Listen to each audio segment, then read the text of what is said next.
Happy Saturday!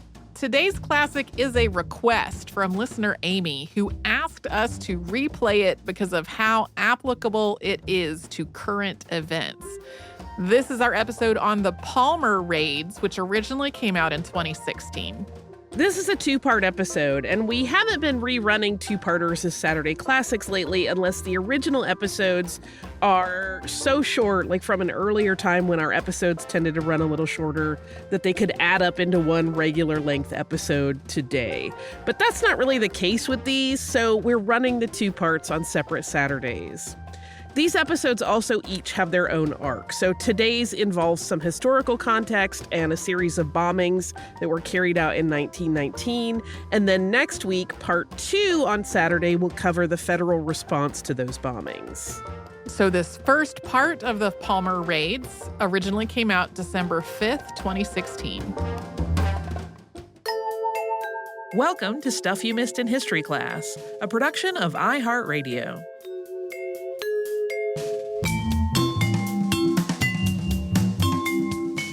Hello and welcome to the podcast. I'm Holly Fry. And I'm Tracy B. Wilson. So after World War I, the United States was in the midst of a lot of social unrest. There were a lot of financial issues facing the nation in the form of inflation and unemployment and labor strikes. In 1917, the Bolshevik Revolution, which established the world's first communist nation, terrified Americans. And after the war ended in November of 1918, there was a very pervasive fear, which came to be known as the Red Scare, that radicals in the United States would try to stage a similar revolution. Additionally, the Spanish flu pandemic that had started in 1918 also had people on edge. Additionally, there was a lot of racism that was blowing up in the form of violence. In short, the U.S. was in this state of feeling helpless and uncertain and uneasy all the time. And this is kind of the setting of what we are talking about today, which is the Palmer raids. And this is going to be a two-part episode. And there are a lot of moving parts to it. Like, we're kind of jumping around a little bit where we'll talk about one thing for a moment and then another thing for a moment and then another.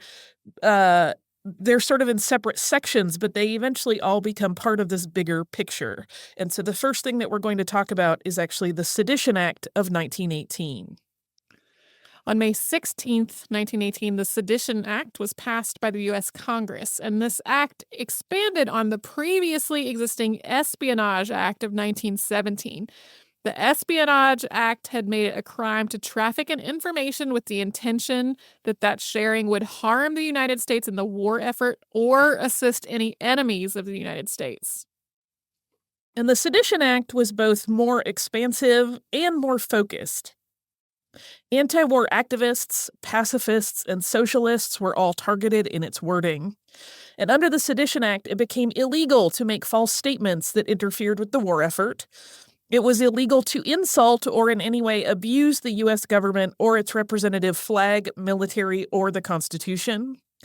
Agitating against the production of war materials was also covered, as well as teaching or defending any of the actions that were made illegal in the language of the act.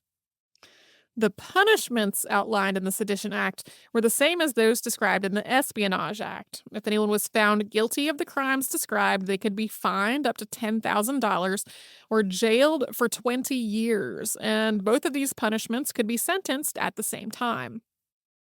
So keep the Sedition Act and the Espionage Act in mind. But next we are going to hop to a different thing, and we are going to talk briefly about a postal clerk. And that man was named Charles Kaplan, and he was a postal clerk working in New York City's main post office in 1919. And on April 27th of 1919, over the course of his normal work, he encountered 16 small parcels. And they were all virtually identical, both visually and in the fact that they all had insufficient postage. And Kaplan set these parcels aside to be returned to the sender at the return address on the package, which was an address that was Gimbel Brothers, 32nd Street and Broadway, New York City, and they were marked novelty samples. A few days later, while riding the train home from work in the wee hours of April 30th, 1919, Kaplan read the paper, and one of the stories he read detailed a small parcel, and the description of this parcel was almost identical to these he had set aside on the 27th. This parcel was delivered to former U.S. Senator Thomas Hardwick in Atlanta, Georgia, and when Hardwick's maid opened the package, it exploded. Both the maid and Hardwick had survived, although the maid had been really injured by the blast, and there was a lot of property damage. Yeah, descriptions of her injuries vary a little bit. They're pretty brief. Some will say that her hands were actually blown off. Others will say that they were crippled in some way. But she was very, very injured. Kaplan immediately exited the train. He jumped off at the next stop, and he ran back to the post office and those 16 brown paper-wrapped parcels that were in the storeroom that he had set aside. The parcels, which indeed matched the description that Kaplan had just read in the paper, had not moved on to their next step in the process of being returned. So Kaplan notified Postal Inspector W.E. Cochran, and the authorities were immediately called. The New York City Bureau of Combustibles, which is sort of a fabulous name and no longer exists in that particular nomenclature, opened some of the parcels along with Cochran because he was extremely good at this, apparently. Upon examination by the Combustibles Bureau, these parcels were deemed infernal machines. Another kind of great name for something really terrible. They were, today, they would be labeled as incendiary devices. They were addressed to J.P. Morgan Jr., John D. Rockefeller, Mayor John F. Hyland, Police Commissioner Richard Enright, and a number of other well-known businessmen, politicians, and judges. So Kaplan had unwittingly discovered a serial bombing. So after receiving all of this information, Postmaster General Albert Burleson sent out an alert to all postal offices describing these bomb parcels, with instructions to be on the lookout for similar packages. The next day, one turned up in Salisbury, North Carolina, addressed to State Senator Lee Slater Overman. Additional parcels that all were identical were identified in Nebraska and Utah. In total, 36 mail bombs were eventually found and identified. When the bombs were taken apart, they were all identical in construction, and experts were unable to find a single fingerprint on any of the components. Manufacturers of the type of paper that was used to wrap the boxes shared a list of all the dealers who had been sold that type of paper in the preceding 12 months. And the government authorities followed up on all of those leads in an effort to identify who ultimately bought the paper from the dealers. And it was determined as well that an Oliver brand typewriter with a misaligned lowercase w key and a defective lowercase k key was used to type the address labels on the boxes. The labels with the novelty samples Gimbel Brothers return address were determined to be forgeries and not the actual stationery of that company. The investigation next led to a house on West 45th Street where a number of other explosives were cached. But what wasn't clear was who was collecting all this material, although investigations continued. We'll talk more about the mail bombs and their coverage in the press in just a moment, but first we are going to pause for a word from a sponsor.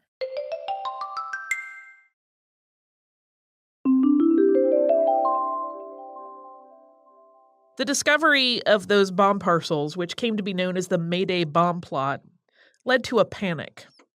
A front-page story in the New York Times on May 4th read, quote, "There are more than 2,000 radical agitators in New York City who have been preaching Bolshevism and the overthrow of the United States government, and every one of these persons is now under investigation by federal and local authorities."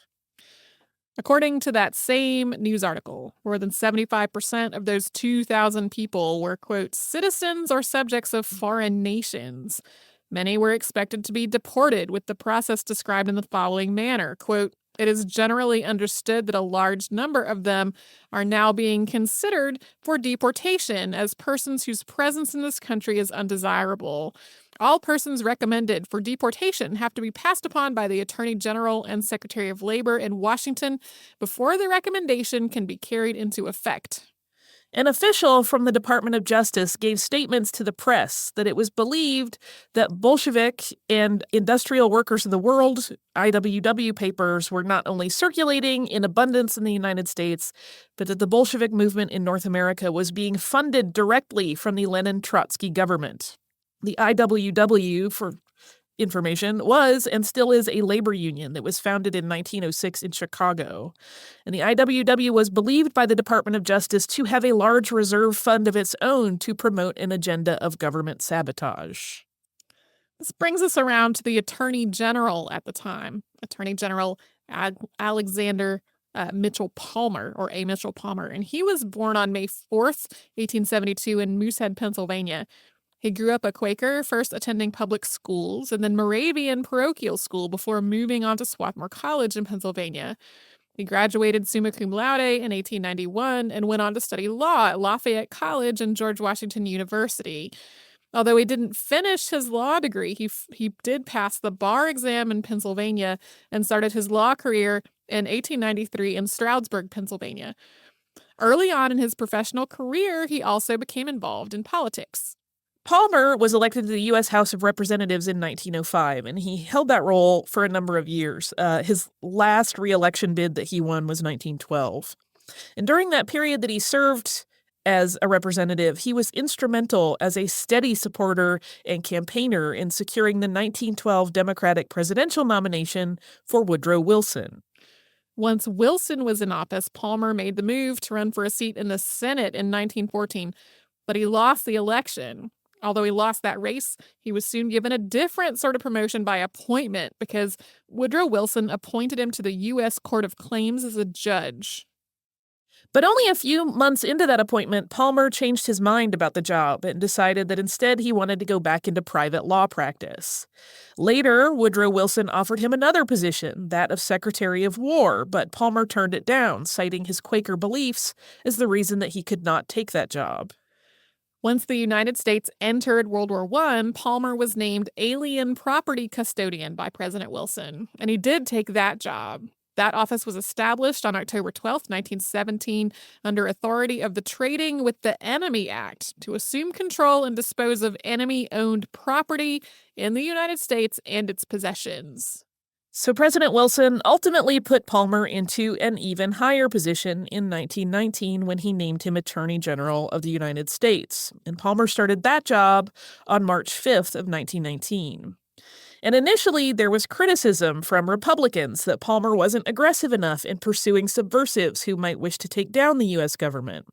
But Palmer, eager to gain favor as he had plans for a presidential bid, would eventually earn the nickname the Fighting Quaker for the fervor with which he carried out his duties. On the night of June 2nd, 1919, just a few months into Palmer's time as Attorney General, a man named Carlo Valdenoci approached Attorney General Palmer's Washington, D.C. home. He had a parcel with him, and the parcel contained a bomb. Palmer himself had gone upstairs to retire for the evening about 15 minutes earlier, but Valdenoci's incendiary device went off while he was carrying it, and the front and a significant portion of the bottom level of Palmer's home was damaged. This also killed Valdenoci. Yeah, Palmer had been in office during that Mayday plot uncovery, but people thought he was not very strong about it, about following up on it. However, this suddenly came to his own door, and things changed significantly. That bomb had been quite powerful, so it had, in addition to blowing out the bottom floor of his house, it had blown out the windows of the home across the street as well, which was where Franklin and Eleanor Roosevelt were living at the time.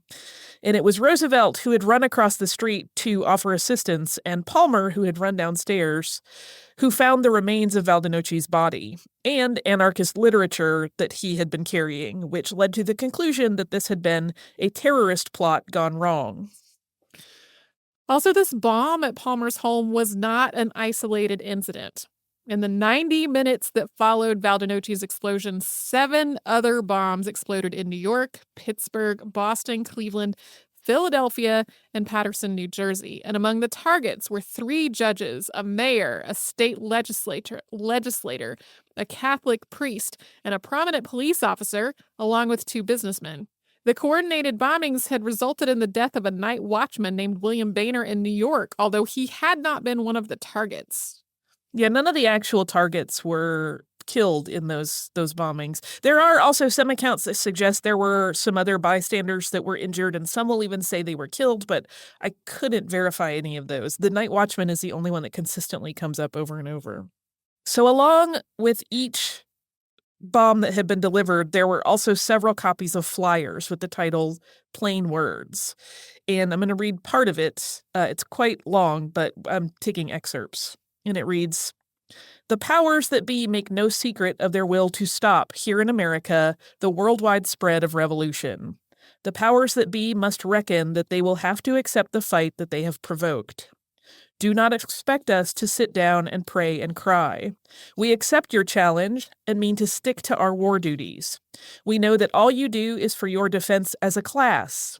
We know also that the proletariat has the same right to protect itself since their press has been suffocated, their mouths muzzled. We mean to speak for them the voice of dynamite through the mouth of guns. Do not say that we are acting cowardly because we keep hiding. Do not say it is abominable. It is war, class war, and you were the first to wage it under cover of the powerful institutions you call order, in the darkness of your laws, behind the guns of your bone-headed slave. Our mutual position is pretty clear. What has been done by us so far is only a warning that there are friends of popular liberties still living. Only now are we getting into the fight, and you will have a chance to see what liberty-loving people can do.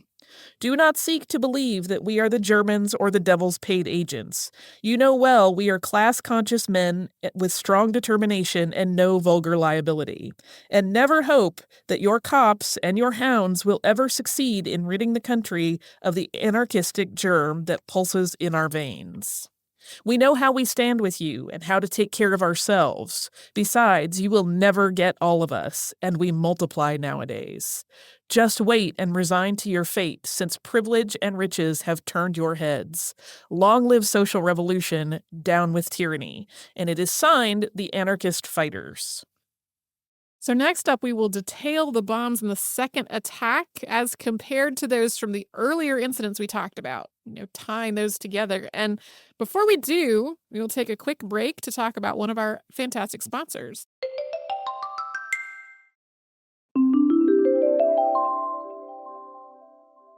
The June bombs were significantly more powerful than the bombs that had been discovered in the late spring.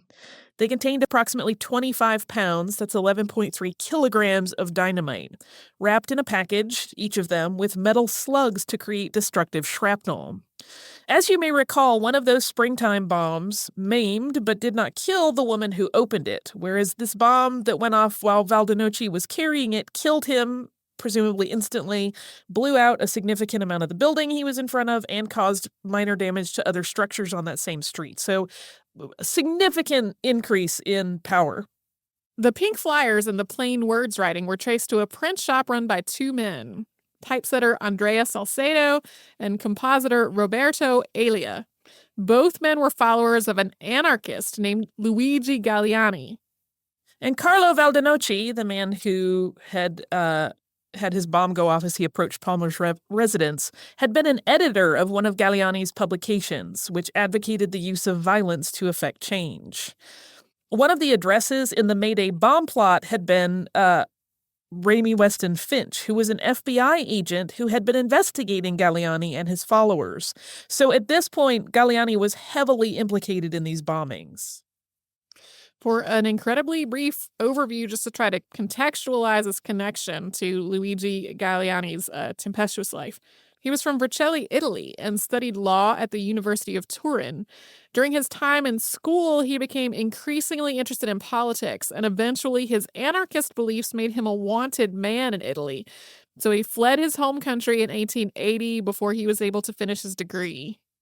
He ended up living in France on and off for the next 20 years. He then moved briefly to Switzerland but was deported. He once again went to France, but then was deported back to Italy and was ultimately imprisoned. After an escape from confinement on the island Pantelleria, which I may or may not be butchering, he went to England, and then he emigrated from there to the United States. And he lived in Paterson, New Jersey, and until an indictment for inciting a riot when he tried to flee to Canada, but he was refused entry. Allegedly, he was literally just pushed back across the border. He found a group of like-minded people eventually in Vermont, and from there he began publishing an anarchist periodical in 1903, which ran for 15 years from various locations before the U.S. government shut it down. You have probably, as a listener, heard of the more well-known anarchists Sacco and Vanzetti. Galliani and his circle had ties to them as well. As for the men who had made the flyers, Salcedo jumped or fell from the window of his cell in the DOJ's building on Park Row in New York. He had been held there secretly for 8 weeks, and there were rumors that he died by suicide to keep himself from giving up names of collaborators. Elio was offered a deal where his deportation would be canceled if he testified about the anarchists and their organization, but he refused. So 2 days after Salcedo's death, Elio was given up to the Department of Labor and moved to Ellis Island. The Department of Justice contended that the men had both turned state's evidence and then had been held secretly for their own protection. The investigation into the second set of bombings was led by Todd Daniel, who is a special agent of the FBI, as well as the acting head of the FBI, William Flynn. Flynn, who had been chief of the Secret Service, was lauded by Attorney General Palmer as, quote, the leading organizing detective in America. Flynn is an anarchist chaser, the greatest anarchist expert in the United States. But just days after the June 2nd bombings, a number of people were being tracked as suspects in active participation in the attacks. Over the next several months, Palmer invoked both the Espionage Act of 1917 and the Sedition Act of 1918 that we talked about at the top of the show to assemble a special team led by a lawyer from the Justice Department named J. Edgar Hoover. This team would go on to work closely with the Immigration Bureau, both to investigate existing suspects and identify others. Hoover and his team went after every possible scrap of intelligence they could find to identify persons that they felt were the most likely to take violent action. So at this point, they were not just tracking who had possibly participated in this bombing act, but anyone that they thought might one day think that doing something similar was a course of action they would try. So when all of their research was collected, Palmer was utterly convinced that there was a communist plot to overthrow the U.S. government and that there were tens of thousands of people in the U.S. working to that end, and he had compiled a list of them that he was going to go after. In the next episode, we will talk about the steps that Palmer and his team took to address this perceived communist threat. But for now, this is where we are going to leave the story. Yeah, so at this point, there's a lot of fear that there are communists literally lurking everywhere in your neighborhoods, trying to slowly overtake the entire U.S. way of life. Like, these two bombing plots are legitimately cause for concern, to be very clear. We're not saying, yes, we're not saying they shouldn't have investigated the bomb plots. Obviously, that was a big deal, but like, this took on a much, much greater scope. For sure. Like I said, it really did transition to, I think you might be shady. Onto the list you go. Yeah, there's an episode in the archive already about McCarthy and the Red Scare and how that ties together. I feel like this part is not as well known as that. Like, today, I feel like the McCarthy era is a lot better known than the Palmer raids that we're going to talk about. Yeah, and part of that is just a matter of documentation. Like, there is a lot of documentation on the Palmer raids, but then the McCarthy era stuff was later enough that there were more forms of communication that were more common, so more people knew about it instantly. Yeah. The Palmer raids are one of those points in history that does not often get a lot of attention. Yeah.